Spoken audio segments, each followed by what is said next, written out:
Hello friends, welcome to the my channel. ಹಾಗೂ ನೀವು ನೋಡ್ತಿದ್ದೀರಾ ಟೆಕ್ ಪ್ರೋಟೆನ್ ಯೂಟ್ಯೂಬ್ ಚಾನಲ್. ಫ್ರೆಂಡ್ಸ್, ವಿಡಿಯೋ ಇಷ್ಟ ಆದಲ್ಲಿ ಒಂದು ಸಬ್ಸ್ಕ್ರೈಬ್ ಮಾಡ್ಕೊಬಿಡಿ.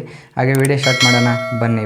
ಫ್ರೆಂಡ್ಸ್ ಇತ್ತೀಚೆಗಷ್ಟೇ ದರ್ಶನ್ ಅವರಿಗೂ ಉಮಾಪತಿ ಅವರಿಗೂ ಜಗಳ ಆಗಿತ್ತು.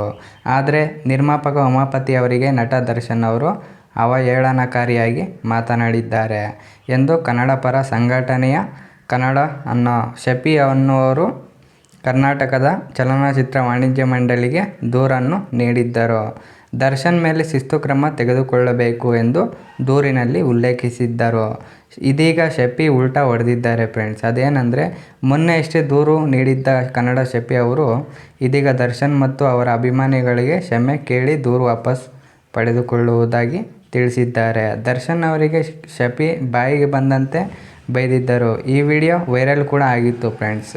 ಇದೀಗ ಆ ಕುರಿತಂತೆಯೂ ಶಫಿ ಕ್ಷಮೆ ಕೇಳಿದ್ದಾರೆ. ಇದಕ್ಕೆ ನಿಮ್ಮ ಅಭಿಪ್ರಾಯ ಏನಂತ ನಮ್ಮ ಕಮೆಂಟ್ ಬಾಕ್ಸಲ್ಲಿ ತಿಳಿಸಿ. ಫ್ರೆಂಡ್ಸ್, ಇನ್ನೂ ಹೆಚ್ಚಿನ ವಿಡಿಯೋಗಳಿಗಾಗಿ ನಮ್ಮ ಚಾನಲ್ನ ಸಬ್ಸ್ಕ್ರೈಬ್ ಮಾಡ್ಕೊಳ್ಳಿ. ಹಾಗೆ ಮುಂದಿನ ವಿಡಿಯೋದಲ್ಲಿ ಸಿಗೋಣ. ಅಲ್ಲಿವರೆಗೂ ಬಾಯ್.